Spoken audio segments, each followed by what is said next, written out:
Question number 32. Which of the following is correct about efficiency of wage theory? So first option is wage might be set above the market clearing rate in order to motivate workers. Second option is it offers an explanation for slow changes in real wages. Third is the it does not explain why the average nominal wage is slow slow to change. And the last option, last statement is efficiency wage theory can generate some stickiness in nominal wages even if the costs of resetting prices are quite small. So what will be the right answer of this question? There are only two A and B statements are correct here. We can see the explanation. um, so why the first statement is correct? Efficiency wage theory posits that paying higher than market clearing wage can increase worker productivity, reduce turnover, and attract higher quality employees. That's why A statement is true. Now the second statement, it offers an explanation for slow changes in real wage. Why it's true? Efficiency wage theory suggests that firms may keep wages above market levels, which can lead to wage rigidity and slow adjustments in real wages over time. And why the C and D are C and D are incorrect. Efficiency wage theory can explain wage rigidity, including why nominal wages might not adjust quickly in response to economic changes. And D is also incorrect here. By setting wages above the market clearing levels, firms can create wage stickiness, making nominal wages slow to adjust even if price adjustment costs are low. So that's why the option fourth is correct here. A and B statements are correct about the efficiency of wage theory. Now the next question is matching question, list 1 and list 2. So monetarism, we all know monetarism is related to Milton Friedman.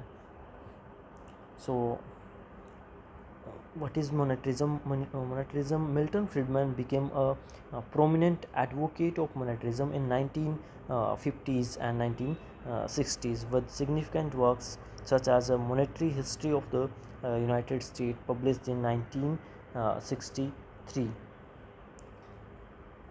So A matched with the fourth, and here is a single option which is A is matched with the fourth, Milton Friedman. So that's why the fourth will be the right answer here. Now we can see the other options. Employment multiplier. So we all know employment multiplier given by the R.F. Khan in 1931. And third is the multiplier effect of balanced budget given by T. Havelmo in 1945. And the rational expectation related to John Muth in 1961. 1961 is the right year. So the fourth option will be the right answer. Now the next question is 34th question. Which is the correct sequence of effects of an increase in money supply in the new classical view? So first option is the increase in output and price level. Second is shift in the aggregate demand schedule. Third is shift in the labor demand schedule and employment would rise. And the fourth is employment and output to fall back to the initial level.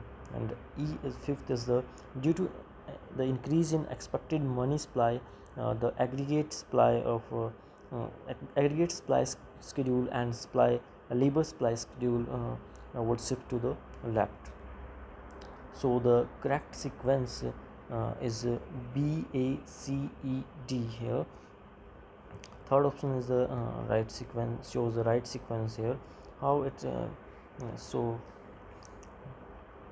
the new classical views rely heavily on rational expectation, meaning that economic agents anticipate future changes and adjust their behavior accordingly. So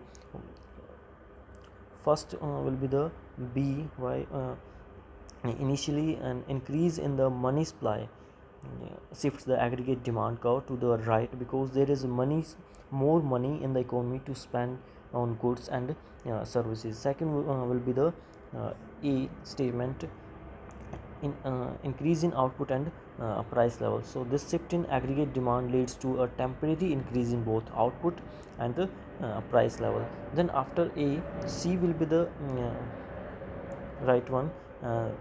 Shift in the labor demand schedule and employment would rise. As firms respond to the higher demand, they demand more labor, which increase employment temporarily.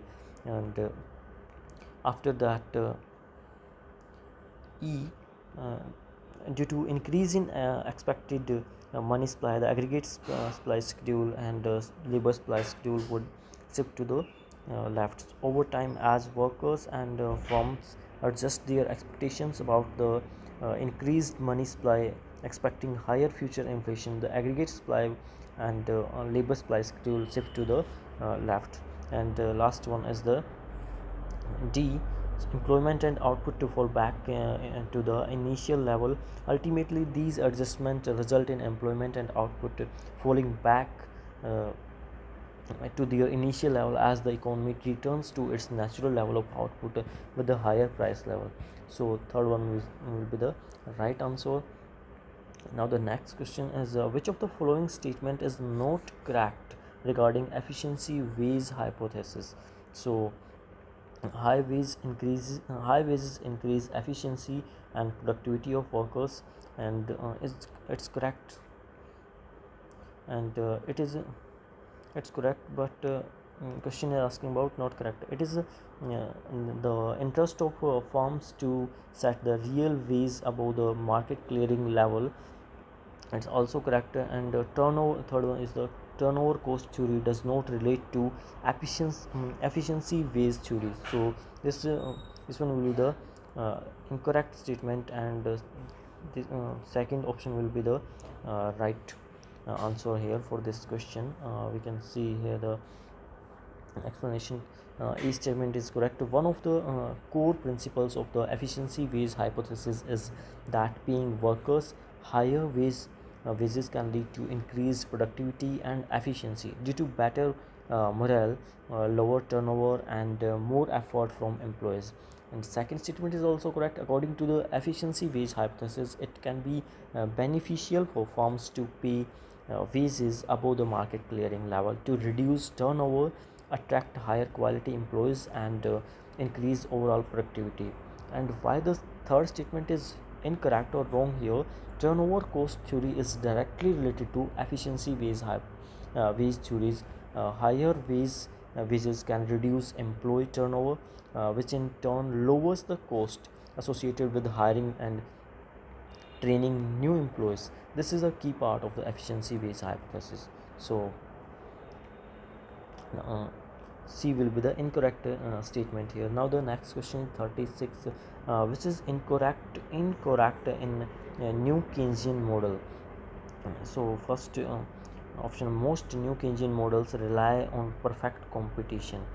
That statement is incorrect here, and this one will be the right answer, because most of new Keynesian models typically do not assume perfect competition. Instead, they often incorporate market imperfections such as monopolistic competition or imperfect information to explain phenomena like price stickiness and wage rigidity in the economy. So the appropriate answer of this question is will be the first. We can say the other options also. Prices can be sticky even though the menu cost of adjustment are quite small. Why this statement is correct? One of the key feature of the new Keynesian model is the assumption of price stickiness, where prices do not adjust immediately in response to changes in demand or supply, despite the relatively small menu cost associated with price adjustment. And why the third statement is correct? Firms face a downward sloping demand curve. In the new Keynesian model, firms typically face a downward sloping demand curve, indicating that higher prices lead to lower quantity demand. And the fourth, the new Keynesians try to build models based on maximizing behavior. Why this statement is correct? New Keynesian models incorporate the idea of rational agents who make decisions to maximize their utility or profit, similar to the assumptions in mainstream economic models. Therefore, the first one will be the right answer here. Now, the next question is 30. Seventh question: which of the following is not a theoretical conclusion of new classical macroeconomics? So, first option is labor market is a kind of correct market. Second is there is no role of demand management policy in economy. That one will be the right answer here. And the next right answer, but wrong statement. And the third statement: if changes in aggregate demand is anticipated, then it will not have any impact on output and employment. And the fourth is economic agents make rational expectations. So here is a explanation. This statement is consistent with the new classical macroeconomics. The first statement: labor market is a kind of contract market. About this statement,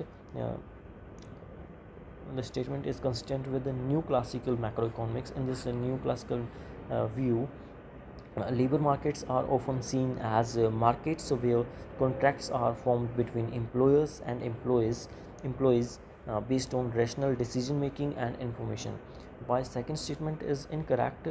New classical macroeconomics does emphasize the importance of market efficiency and rational expectations. However, it does not entirely discount the role of demand management policies, especially in the short run or under specific conditions. And third statement is right, because the statement aligns this statement aligns with new classical macroeconomics. The theory of rational expectations suggests that if economic agents anticipate changes in aggregate demand accurately, the impact on output and employment may be minimal, because agents adjust their behavior accordingly.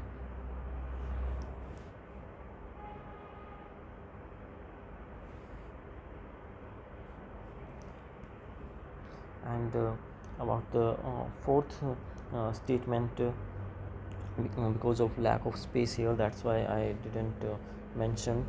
So fourth statement, this is in consistent with the new classical macroeconomics. So the theory assumes that economic agents from rational expectations based on all available information, including past experiences and current economic conditions. So that's the explanation about the 37th question. And the right answer will be the second one, which is a wrong statement. Question asking about wrong statement. Now the next 38th question: real business cycle theorists are convinced that business cycle can be explained as an equilibrium phenomena. These fluctuation in output come as optimizing economic agents response to real shocks. And third is the policies that try to prevent fluctuations are necessary.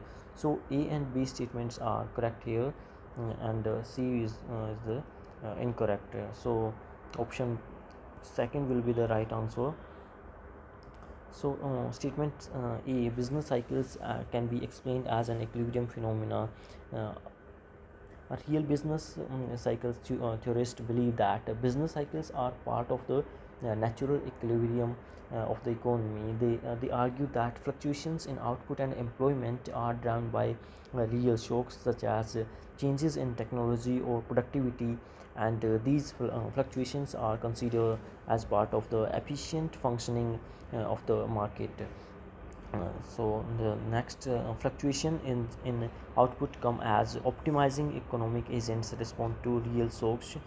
So real business cycles theorists emphasize that fluctuations in output and other economic variables occurs as optimizing economic agents. Firms and individuals react to real shocks in the economy. For example, if there is a positive technological shock, firms may increase production and investment, leading to an economic expression.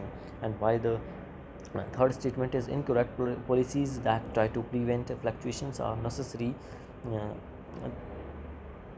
Real business real business cycle theorists argue against the necessity of policies aimed at preventing or stabilizing fluctuations in the economy. They believe that attempting to actively intervene to stabilize fluctuations can be ineffective or even counterproductive, as they view fluctuations as natural responses to real shocks that play a role in reallocating resources efficiently. So in summary, we can say a real business cycle theorist views business cycles as equilibrium phenomena driven by real shocks, and they emphasize that economic agents responses to these shocks led to fluctuations in output. However, they do not advocate for policies aimed at preventing these fluctuations, as they consider them as a part of the efficient functioning of the markets. That's all about the 38th question, a real business cycle theorist's view. Now the next question is 39th question. What happens if trade restrictions are imposed under floating exchange rates? That's the most important question here. So first is a tariff or an import quota shift the net exports schedule to the right. B is the ISK shift to the right, and third is exchange rate will decrease, and fourth is income will be left unchanged. So first, second, and third will be the right answer here. Why they are right? When each country imposes tariff on or import quotas, it reduces the quantity of imports. It's easy. We all know this will happen. This reduction in imports increases net exports, shifting the net exports schedule to the right. This is a direct impact on of trade restrictions on the trade balance. So that's why the first statement is true. Second one, restrictions typically do not directly affect the IS investment saving curve. The IS curve represents the equilibrium in the goods and services market, influenced by factors like consumption, investment, and government spending. Trade restrictions primarily impact the external sector and exports rather than the domestic factors represented by the IS curve. So that's why B statement is also correct here. When a country's net export increase due to trade restrictions, there is a higher demand for its currency to pay for exports. This increased demand can lead to an appropriation can this increased demand can lead to an appreciation of the domestic currency, causing the exchange rate to decrease. However, it's important to note that exchange rate movements can be influenced by various other factors as well.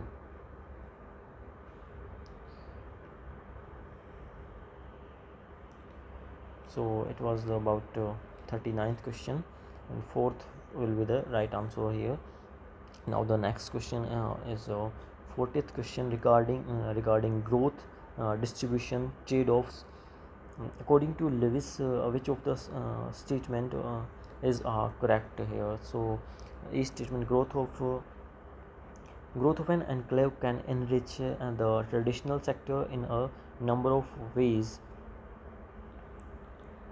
So this statement is correct because this statement aligns with the Lewis views of development, where growth in certain sectors can lead to spillover effects and positive externalities benefiting other sectors, including the traditional sectors. And the second one, the inegalitarianism of the development process depends more on failure to trickle down vertically than from the failure of the horizontal spread from the enclaves to the traditional sector. So it's also true because Lewis emphasized that the main issue in development is often the failure to distribute benefits vertically, trickle down effect, rather than the failure of a horizontal spread from developed sector to the traditional sector. So that's why both statements are correct here, and B second will be the right answer. Now the next question 41: which are the dimensions of travel cost analysis of the demand for an environmental goods? So first. How demand depends on quality of the good. Second is number and duration of the trips during a period of time. And third is the treatment of substitute sites. So all the three statements are given here correct. This step involves first statement, how demand depends on quality of the good. This step involves defining the market scenario in which the contingent valuation will take place, including specifying the environmental good being valued, the context and the participants. The second one, the number and duration of the trips during a period of time. After defining the market scenario, the next step is to choose an appropriate elicitation method, such as surveys, interviews, or hypothetical market experiments to gather valuation data from participants. And next, third once the elicitation method is chosen, the sampling design needs to be established to select a representative sample of participants or respondents for the evaluation study. Finally, if applicable, oh my god, sorry, it was about 40 seconds question, not about 41. Now I'll try to re-explain the 41 question here. How demand depends on quality of the good. So this dimension considers how the demand for an environmental good is influenced by its quality, such as its clean lines, accessibility or attractiveness. And the number and duration of the trips during a period of time this dimension involves analyzing how the demand for the environmental good varies based on factors like frequency and duration of trips taken to access or enjoy the good. And the third is treatment of substitute sites. This dimension examines how the availability of alternative sites or substitutes impacts the demand for the environmental good, as individuals may choose different locations based on factors like cost, convenience, or preference. So that's all about 41st question. All three statements are correct. Now the 42 question, which one indicates the correct sequence of steps in conducting a contingent valuation estimate of demand for an environmental good. So I explained here this uh, pattern is already in a correct manner or a correct sequence. Define market scenario. Firstly, we should define market scenario, then choose elicitation method, and then design sampling, and after that design experiment. So the uh, for design experiment statement we I discuss here. If applicable, designing and it was remaining that time. So finally, if applicable, designing and conducting the experiment or valuation scenario based on the chosen elicitation method and sampling design to estimate the demand for the environmental good through contingent valuation. it's a little bit complex. uh, don't worry about it. So the next question is which of the following is a type of command and control regulation. This question is new for me. Now the first option is performance standards, and second is both technology standards and performance standard, and third is none of these, and fourth is technology standards. So second option will be the right answer here, both technology standards and performance standards. Why it's true, why the second is answer here. So performance standards and technology standards are both types of command and control regulations used in environmental policy and regulation. Performance standards set specific limits on the amount of pollution that can be emitted by a source of or sorry, source or facility, and the technology standards specify the types of technologies or equipment that must be used to control pollution emissions. So second option will be the right answer. Now the next question is 44th question. Which of the following statement is incorrect if a tax on pollution is imposed? So first option, increases welfare through the Pigouvian tax, Pigouvian effect, and second is the increases welfare through the revenue recycling effect. Third is reduces welfare through the tax interaction effect, and fourth is decreases welfare through the Pigouvian effect. So this statement will be the incorrect statement, and all three are the correct statement here, and fourth will be the right answer. Why the all statements are three statements are true, and fourth one is the incorrect here. We can see that here a tax on pollution typically increases welfare through the Pigouvian effect by internalizing the external costs associated with the pollution, increasing farms to reduce pollution levels to the socially optimal level. The tax can also increase welfare through the revenue recycling effect, where the tax revenue can be used to fund public goods or reduce distortionary taxes for the benefiting society. However, the tax interaction effect can reduce welfare if the tax interacts with the existing market distortions, leading to unintended consequences or inefficiencies in the market. So now the next question is 45. The first economist to introduce the concept of learning by doing was the by the Kenneth J. Arrow. So Kenneth J. Arrow introduced the concept of learning by doing 1962, emphasizing productivity improvements through experience and practice. Now the next 46th question, concept of disembodied technical changes is associated with the D and C. D and Solo and Abramovich. The correct answer will be here, the fourth one. So uh, why not the Calder and Kendrick is not answer here, because Calder made significant contribution to growth theory, but he is not specifically associated with the concept of disembodied technical change. And Kendrick also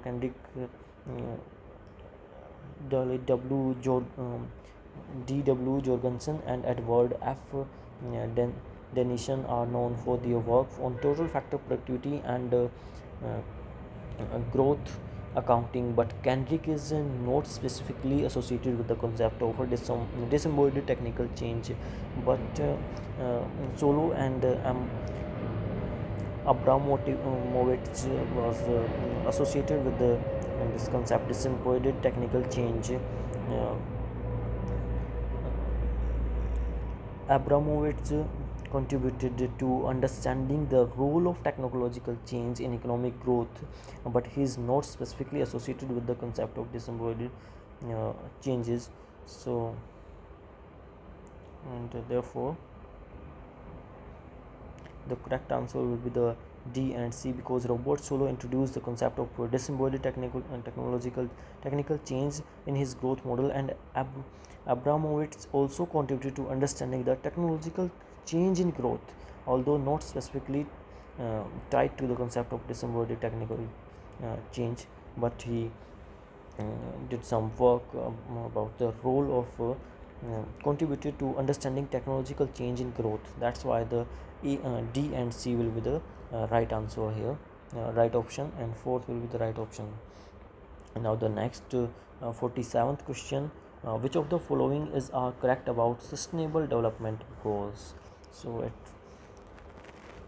sustainable development goals are universal for all nations, and is it, I think it will be not true, or it may be true, because sustainable goals and sustainable development goals are not for all nations. It's all for uh, only for the member countries, but maybe I will be wrong, uh, but as per my point of view, it's for only the member countries of United Nations.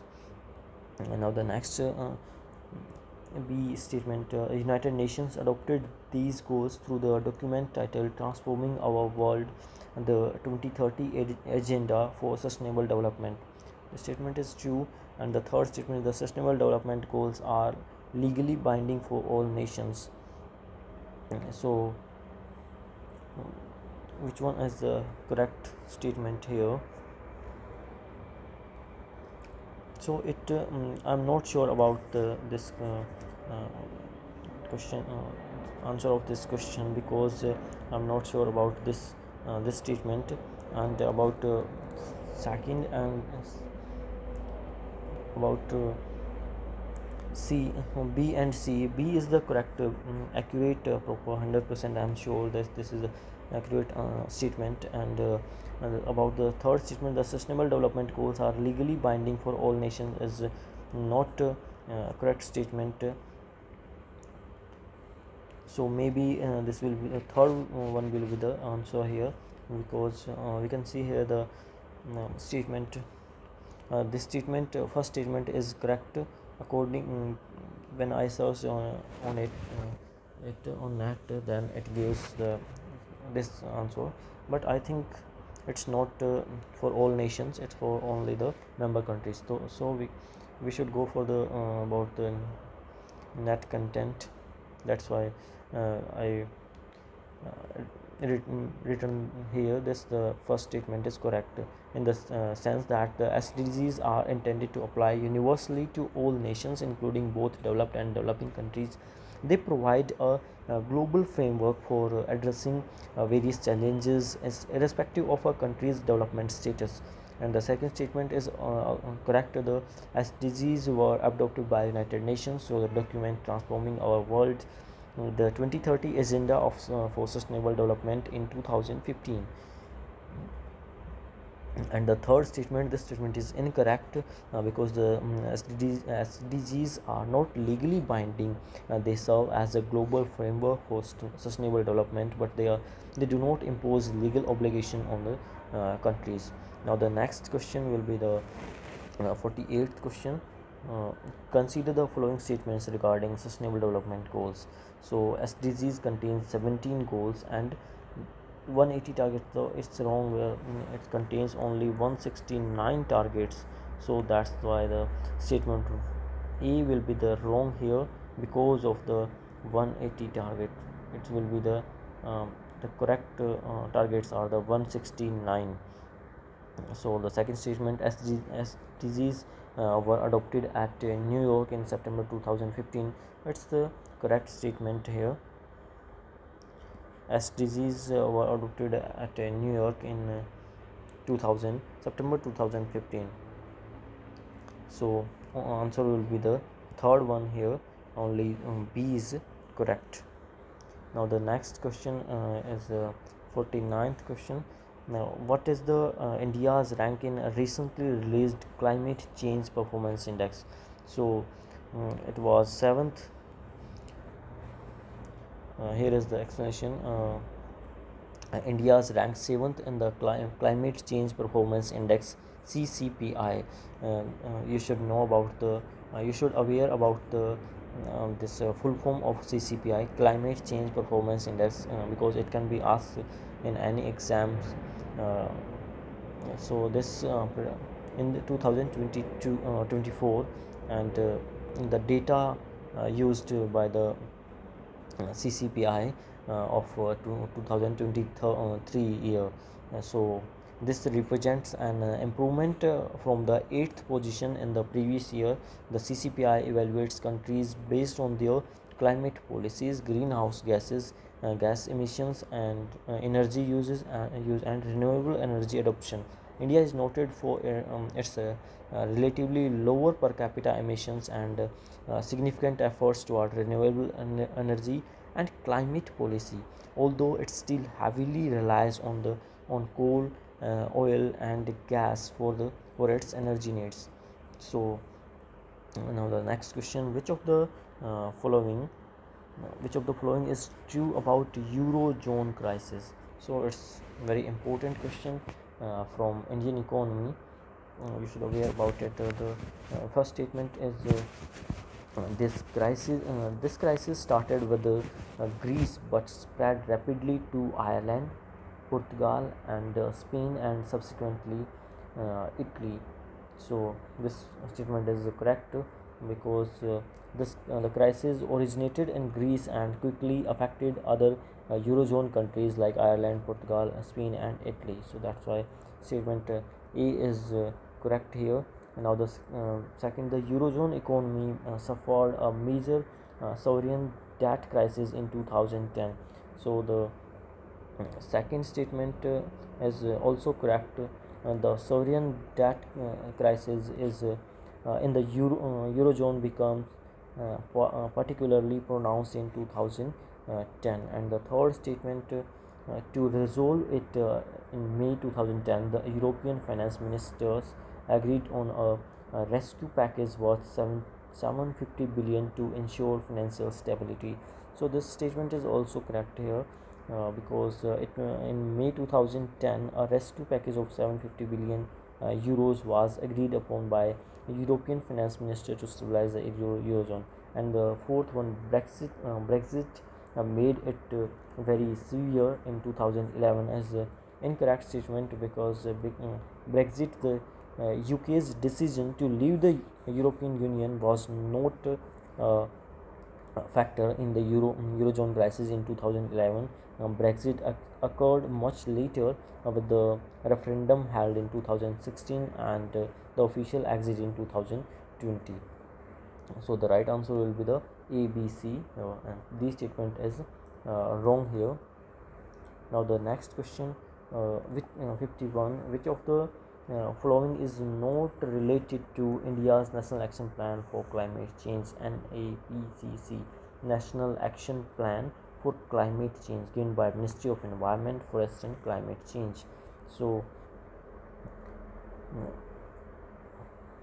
I will give you the name of I'll give you a name of 8 National Action Plan missions. Here the first one was the National Solar Mission, second was the National Mission for Enhanced Energy Efficiency, and third is the National Mission on Sustainable Habitat, and fourth is National Water Mission, fifth is National Mission for Sustaining the Himalayan ecosystem, sixth one is the National Mission for a Green India, seventh one is the National Mission for Sustainable Agriculture, and the last but not least is the National Mission on Strategic Knowledge for Climate Change. So National Urban Development Mission is not included in this in these all 8 missions. Here is if any confusion about efficient and cost effective strategies for end use demand side management is related with the energy efficiency.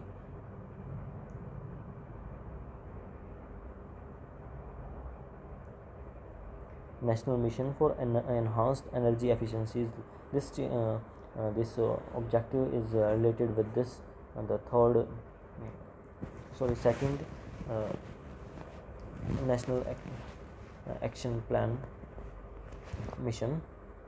So the first one will be the right answer, because national urban development mission was not there in the 8 missions of national action plan. Now the next question is 52. Which of the following is true for command and control regulations? uh, so first one is a firm or polluter does not have flexibility at all. Second is a firm or polluter may have some limited flexibility. And third is a firm or polluter has full flexibility and does not have flexibility at all. And the fourth one is a firm or polluter has full flexibility. So command and control regulations set specific limits on the amount of pollution that can be emitted, and may prescribe the technologies or methods that must be used to achieve uh, these limits. However, firms or polluters can flexibility have some flexibility in how they meet these standards, such as choosing from the list of approved technologies or methods. So second will be the right answer here. And here is also the explanation. Specific limits command and sorry specific limits command and control regulations typically set specific quantitative limitation emissions, or prescribe certain technologies that must be used. Second is some flexibility while firms must comply with these limits or prescribed technologies. They often have some degree of choice in how to achieve compliances. For example, they might choose between different technologies that meet the regulatory requirements. And limited flexibility, the flexibility is limited because for firms must adhere to the specific standards and technologies prescribed by the regulations, which restricts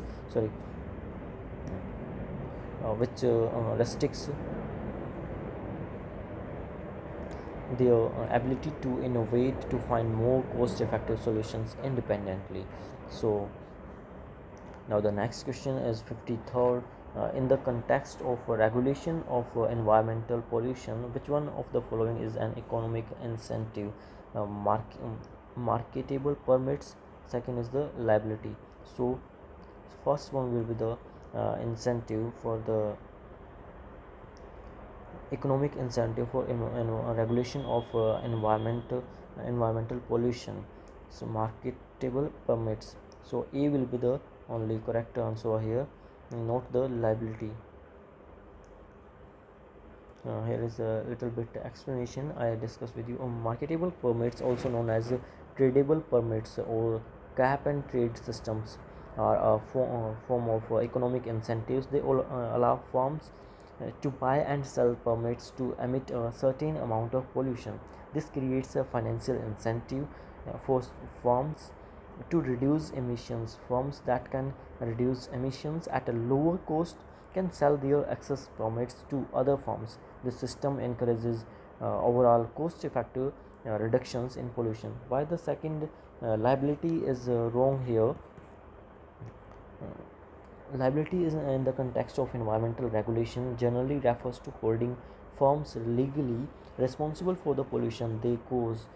While this can create a deterrent effect and encourage firms to reduce pollution to avoid legal consequences, it is not typically classified as an economic incentive. Economic incentive directly tie financial rewards or penalties to the level of pollution reduction, such as through taxes, subsidies, or tradable permits.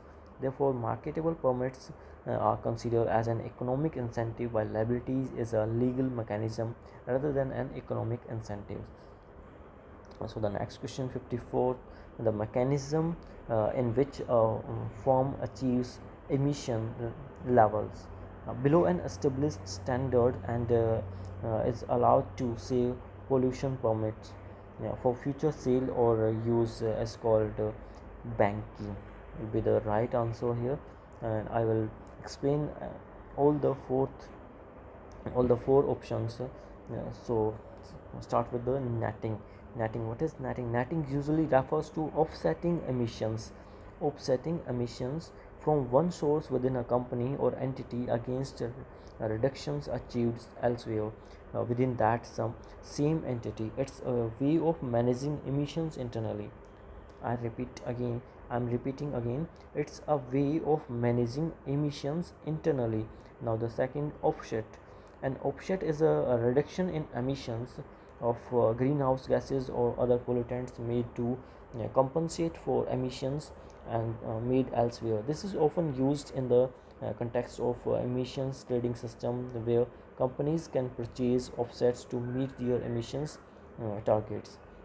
Now the third one, the banking, which is the right option here. Banking allows firms to save pollution permits for future use or sale. If a company emits below its allocated limit, it can keep the excess permits for future use or sell them to other companies that need them to comply with the regulations. And last one is the bubble provision. This refers to a system where multiple facilities or sources within the company are considered as one entity for regulatory purpose. This can allow flexibility in meeting emissions targets by allowing one facility to emit more if another emits less, as long as the total emissions for the company remains within the limits. So in context of achieving emission levels below an established standard and managing permits or allowances, the correct answer would be the banking here. Now the next 55 question, which of the following is incorrect region for public interest theory of regulation? So first one will be the incorrect option, incorrect statement, and right option here. Why? Interest group influence government to promote their own agenda. Second one is the imperfect information, and third is the externality, and fourth is imperfect competition. Why the first one is the right option and other one will note? So this is first option. In interest group influence government to promote their own agenda. This is not aligned with the public interest theory. The theory suggests that regulations are created to serve the broader public interest and correct to make market failure, not to cater to the agendas to of a specific interest group or government factions. Now this why the not second one, imperfect information. This is a valid reason. This is they all are the correct statement three, but first one will be the incorrect here. That's why the right answer. So imperfect information, this is a valid reason for for the public interest theory of regulation in markets. With imperfect information, consumers may not have all the information they need to make informed decisions, which can lead to market inefficiencies. Regulations can help ensure transparency and protect consumers. And externalities, another valid reason for the public interest theory. Externalities are costs or benefits that affect parties not directly involved in a transaction. Regulations can address negative externalities like pollution and promote positive externalities like education or healthcare. Now the next one is imperfect competition. This is also a valid reason. Imperfect competition occurs when a market is not perfectly competitive, leading to issues like monopolies or oligopolies. Regulations can be used to promote competition, prevent monopolistic practices, and ensure fair market conditions. So first statement will be the right answer and incorrect statement here. Now the next question 56, which one is the not contingent valuation method? So trade-off game method is not a contingent valuation method. Cost plus choice method is also is contingent valuation method here. Delphi method and travel cost method is a contingent valuation method. So the right answer will be the fourth one, trade-off game method is not a uh, not a contingent valuation method. So costless choice method is what? This method is a type of contingent valuation method. It involves asking individuals to choose between two or more hypothetical scenarios with the different environmental attributes. By analyzing their choices, researchers can estimate the economic value of those attributes. And the next one, Delphi method. The Delphi method is not a contingent valuation method. It is a structured communication technique used to gather opinions from a panel of experts. It involves multiple rounds of surveys and feedbacks aiming to achieve consensus on a particular topic. And travel cost method. So I think both option will be the right answer here, Delphi method and travel of game method. And this question will be delete, I think, maybe. And travel cost method, this is indeed a contingent valuation method. It estimates the economic value of a recreational site or a natural resource by analyzing the travel cost people incur to visit that site. By studying how far people travel and the expenses involved, economists can infer the value people place on the site. And the last, trade-off game method. This method is not a contingent valuation method. It is a technique used in experimental economics to study decision making and trade-offs. Participants are typically asked to make choices in simulated economic scenarios to understand their preferences and values. So the options that are contingent valuation methods are costless choice method and travel cost method, while the Delphi method and trade-off game method are not the contingent valuation method here. So both will be the right answer, right option here. Now the next question is 57th question. Which of the following is true for Calder growth model under constant working population? So first statement in this model, Caldor establishes that the proportionate growth rate of total real income will be the same as the proportionate growth rate of output per head. This statement is correct here. Why it's correct? Here is the explanation. The Calder growth model, under the assumption of constant working population, establishes that the proportionate growth rate of total real income will be the same as the proportionate growth rate of output per head. This is essentially what the Calder model is known for. So that's why the A statement is right here. And about the what about second B? It is based on the Keynesian full employment assumption, in which the short period supply of aggregate goods and services is inelastic and irresponsive to any increase in monetary demand. So this statement is not true for the Calder growth model, as it describes a different economic concept related to Keynesian full employment assumption. That's why it's not true here, and option will be right answer will be the only A statement is true. Now the next question, why 58, why market prices of goods may not reflect their social value. So statement 1, government imposed taxes, subsidy, tariff and control. And B is the imperfections in the market, and C is the existence of externalities. All the three statements are true here. Means the answer here, because they all are not reflecting their social value. So government imposed taxes, subsidy, tariff and control. These incentives can distort market prices, making them different from the social value of goods. Imperfection in the market imperfection like monopolies, information asymmetry or lack of competition can lead to prices not reflecting social values accurately. And existing of externalities such as environmental pollution or positive spillover effects are not typically accounted for in the market prices, causing a discrepancy between market prices and social value. So third will be the right answer. Now the next question is 59th. According to Amartya Sen, what matters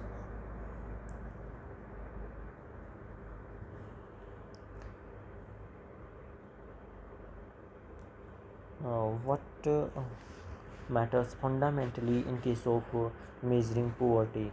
So things a person has utility, and what a person is or can be and or does or can do, and fourth is income.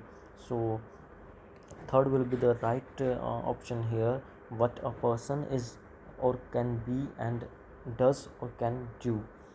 Why this perspective looks beyond just material possession or income and focuses on people's capabilities, opportunities, and the freedom to lead a life they value. So third one will be the right answer. Now the 60th question, according to Coe's first theorem, um, which is the which of the sorry according to the Coe's first theorem, which one is the correct here? So first one is market value due to property rights can be eliminated through government intervention. Second is the market value due to property rights can be eliminated through private bargaining among the affected parties. And third one is the none of these hold true. And fourth is market failure due to property rights cannot be eliminated. So second will be the right answer here, and here is the explanation why the others are wrong. The first statement, market failure is due to property rights can be eliminated through government intervention. This statement contradicts Coe's theorem. Coase argued that private bargaining among parties could address market failure related to property rights under certain conditions without requiring government intervention. So that's why it's not correct statement first. So now the second statement, this aligns with the Coe's first theorem. Coase suggested that when property rights are clearly defined and transaction costs are low, parties can negotiate privately to resolve issues related to externalities or property rights, leading to an efficient outcome. That's why the second statement is correct here. And about the fourth statement, market failure due to property rights cannot be eliminated. This statement is not accurate. Coase theorem does propose that market failure due to property rights can be resolved through private bargaining under specific conditions. The fourth statement, this is a generalization and not in a line with the Coase theorem. Coase argument was that under certain circumstances, private negotiations could indeed resolve market failures related to property rights. So that's all about the 60th question, and second will be the right answer. Now the 61, which of the following growth model assumes neutral technical progress? Here is also some doubt in this question, because I study about both neutral technical progress in both Harrod and Solo, both model, but answer will be the right Solo here, because the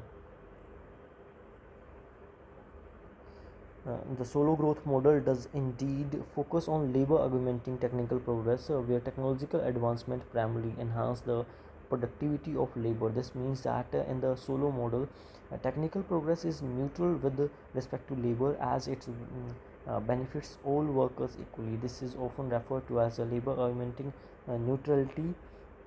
And the Harrod model and capital augmenting neutrality, on the other hand, the Harrod model, which is sometimes associated with the Harrod model, emphasizes capital augmenting technical progress. In this context, technological advancement primarily enhance the productivity of capital, such as machinery and equipment.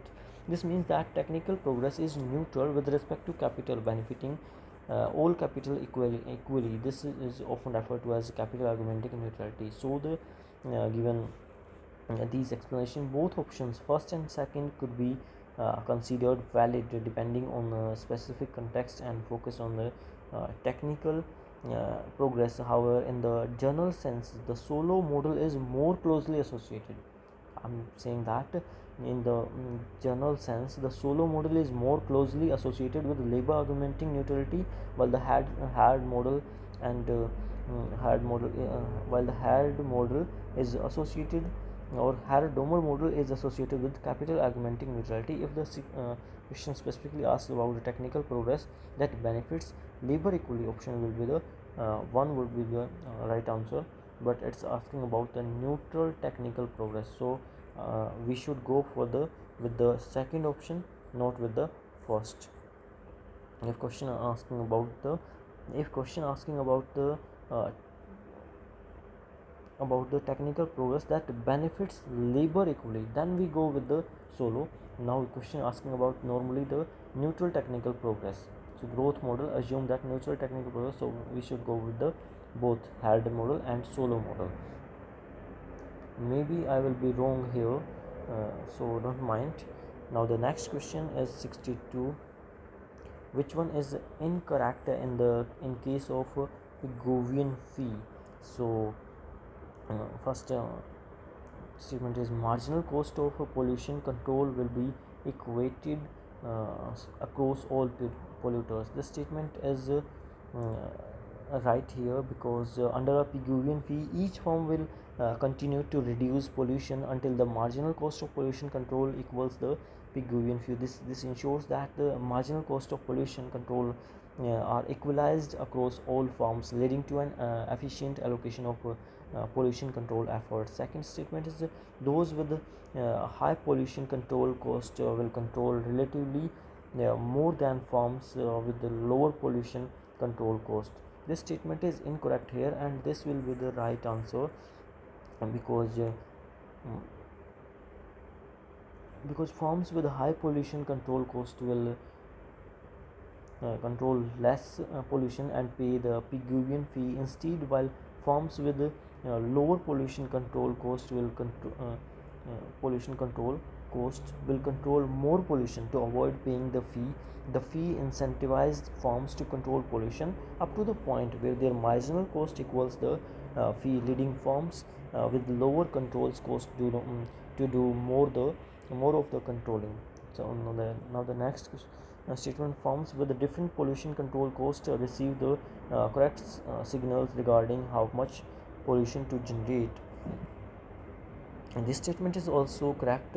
The Pigouvian fee provides a price signal that reflects the social cost of pollution. Each firm will compare its own marginal cost of pollution control with the fee and decide whether to reduce pollution or pay the fee. This leads firms to generate the socially optimal amount of pollution given their individual control cost. And the fourth one is all firms will control pollution at the same level of marginal cost. This statement is also right here.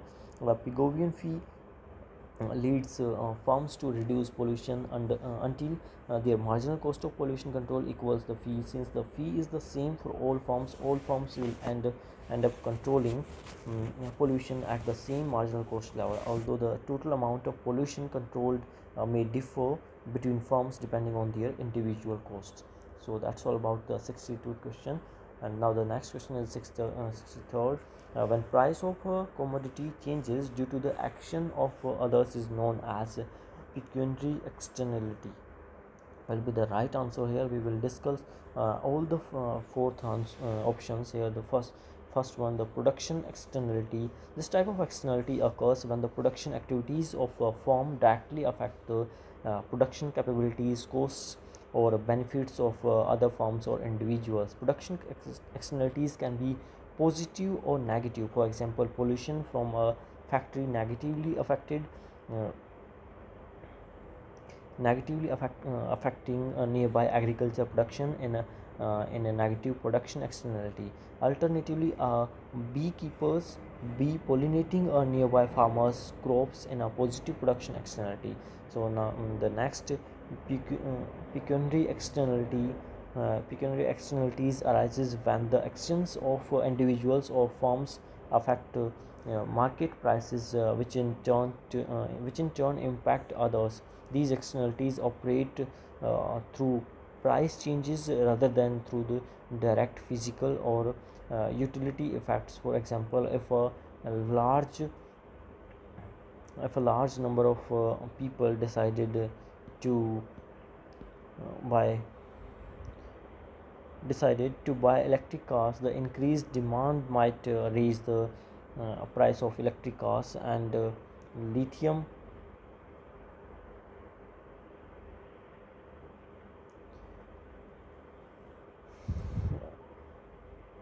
lithium batteries impacting others who want to purchase these products. The next third, investment externalities occurs when an uh, or firms investment decisions impact the costs or benefits of other individuals or firms. These externalities are often seen in sectors like research and development, R&D. For instance, firm's investment in R&D may lead to technological advancement that benefit other firms in the industry. A positive investment externality. And the next last one is the consumption externality. This type of externality occurs when the consumption activities of one individual or household directly affect the well-being of others. Consumption externality can also be positive or negative. For example, smoking in public places imposes negative externalities or non-smokers, while immunization against infectious disease provides positive externalities by reducing the spread of disease. In summary, when the price of a commodity changes due to the action or other, it is referred to as a pecuniary externalities. So second will be the right option here. Now the next question, 64th, which of the following statements is or are true with regard to Harrod's view of on neutral technical progress? So statement A, if the rate of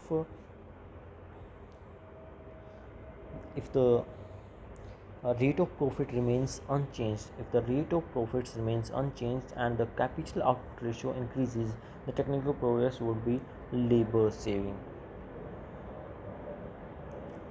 And so first statement is true because labor saving technical progress implies that less labor is required to produce the same output, which often results in an increased capital output ratio. Since more capital is being used relative to labor, if the rate of profit which is the return on capital remains unchanged, this situation indicates that the technical progress has made the production process more capital intensive, thus saving on labor.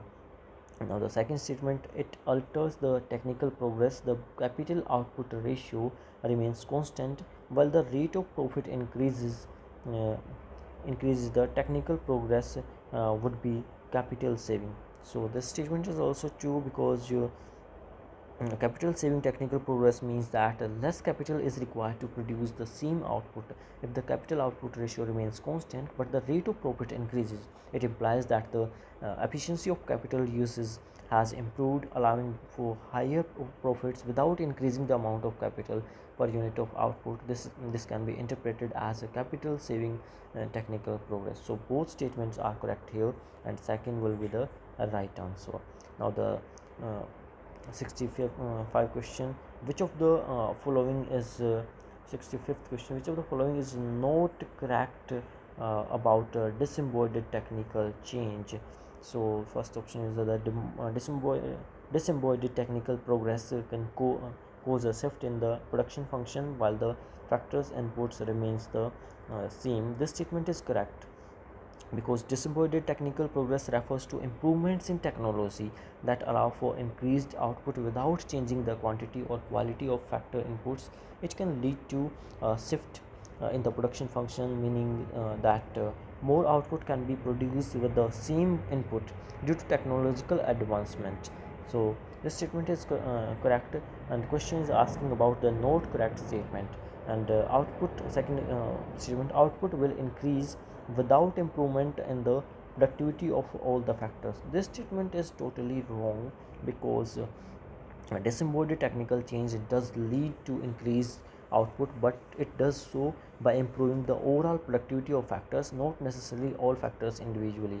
It can involve improvements in process methods or technologies that boost overall production efficiency. So that's why the second will be the right answer and the wrong statement or not correct statement here.